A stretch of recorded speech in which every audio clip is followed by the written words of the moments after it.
Albert Pike also connected the secret societies with a secret belief in his book entitled Morals and Dogma. He wrote that all secret orders and associations, quote, now remember, he says, all secret orders and associations, quote, had two doctrines, one concealed and reserved for the masters, the other public, unquote. Now, one such secret society with two doctrines was the Illuminati, and Professor Weishaupt, its founder, boasted of his organization's secrecy. He realized that this secrecy would enable them to decide the fate of nations, and because their deliberations were secret, no outsider could interfere.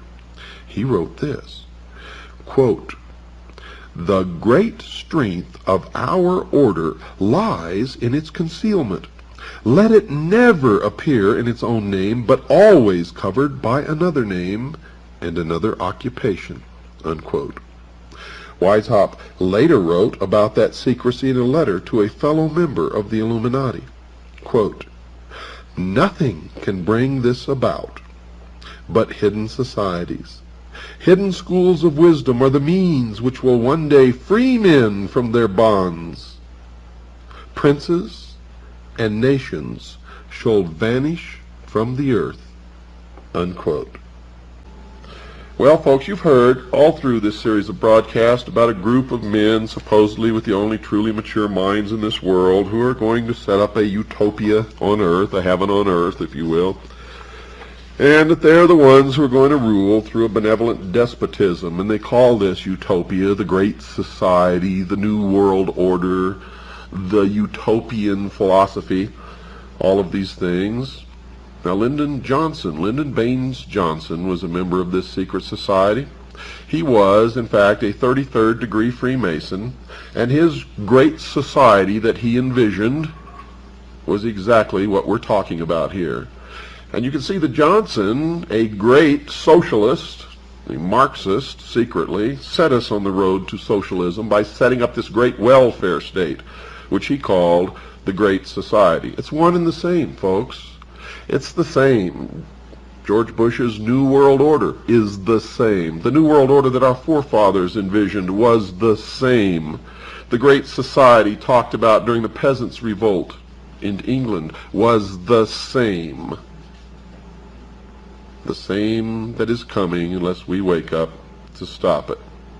And you can see by the welfare state how well it really works. It doesn't work at all. It never will work. It can't work. These people are Looney Tunes. If you believe the exoteric version of what they intend to bring about. You see, they have no intention of bringing about a utopia, a heaven on earth, a great society. Not at all.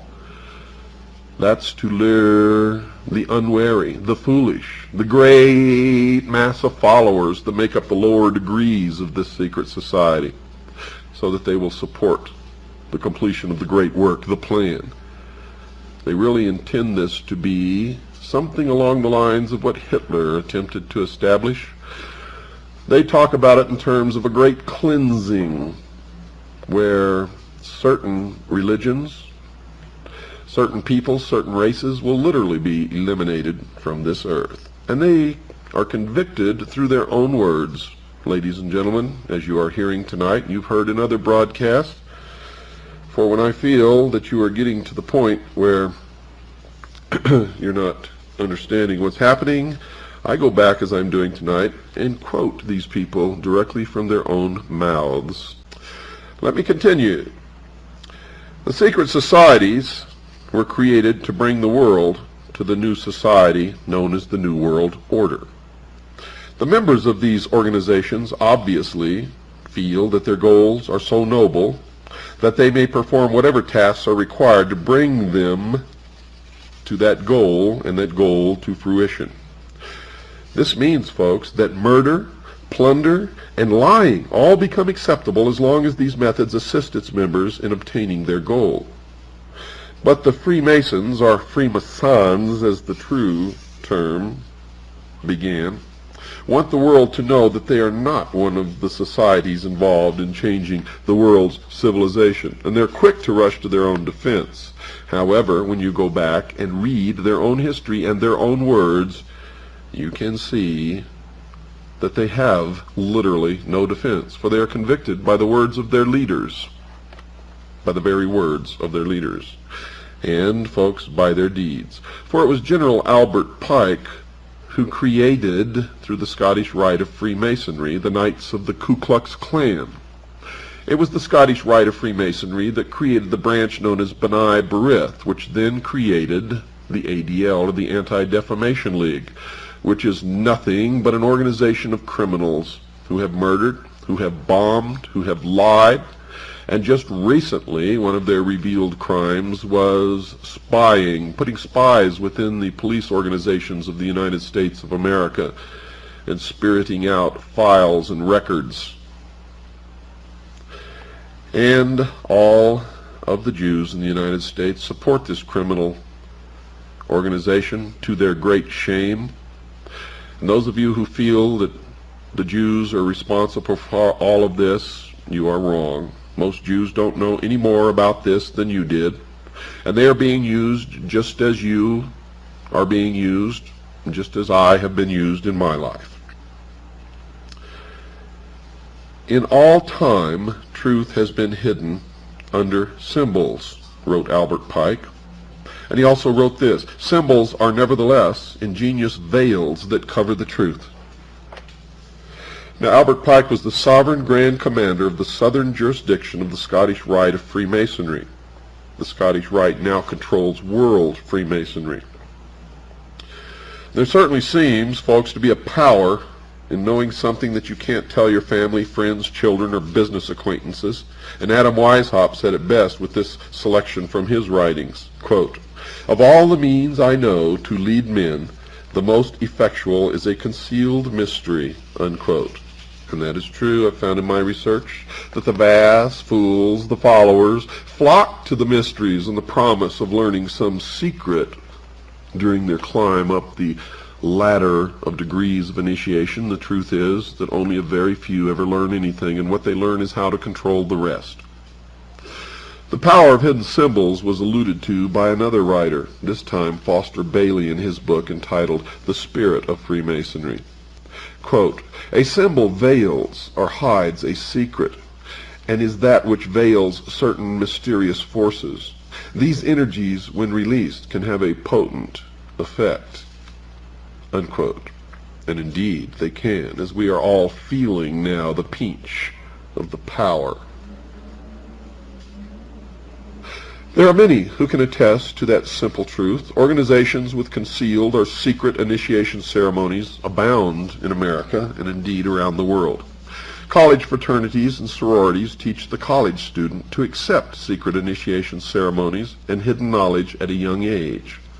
The Masons, intended for adult males, have similar organizations for their young sons and daughters, and other secret organizations for their wives.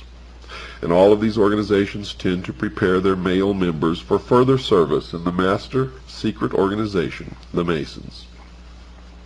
However, the Masons are quick to point out that they conceal their truths from the general public. Manly P. Hall, for instance, wrote this, quote, "It is for the adepts. An adept is defined by the dictionary as one who is an expert, but there is an esoteric definition that shall be discussed later.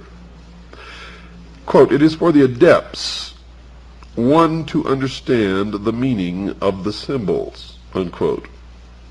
He further instructed his readers that understanding the symbols could make one wise. Quote, "An understanding of these symbols is the beginning of wisdom," unquote. Max Toth, a writer about the Great Pyramid of Giza in Egypt, also wrote about the purpose of symbols, and he said, quote, "The knowledge of the ancient mysteries was never revealed to the layman except through the media of symbols. Symbolism fulfilled both the need to conceal sacred truths from the uninitiated and to offer a language for those qualified to understand it." Now, whatever these secrets are, folks, one writer on the subject feels it is time to make them public. Alice Bailey, one of the key writers supporting the New Age movement, wrote this, quote, The hour for the ancient mysteries has arrived. These ancient mysteries were hidden in numbers, in ritual, in words, and in symbology. These veil the secret," unquote.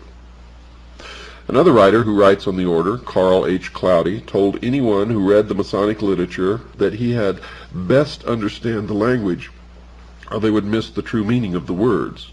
He wrote, quote, "He who hears but the words of Freemasonry misses their meaning entirely," unquote. Rex Hutchins, a 32nd degree Mason who has written a book for the Masons, one so important that it was used to replace one written by Henry Clausen, a former sovereign commander, also informed his readers that his writings also concealed a secret. Quote, "The word reveal means to reveil. That is, to give one explanation and yet continue to maintain the mystery of the symbol by not explaining it in a full and complete manner," unquote. So the language code must be broken if one is to learn the truth about the Masonic order. The reason that this is so is because the Masons have admitted that they have concealed the true meaning of some of their language. However, it is possible, folks, to know the true meanings of at least some of the hidden language, and the listener can be certain that the discovered interpretations are correct because the Masons themselves have revealed the hidden meanings of some of their symbols in some of their own literature.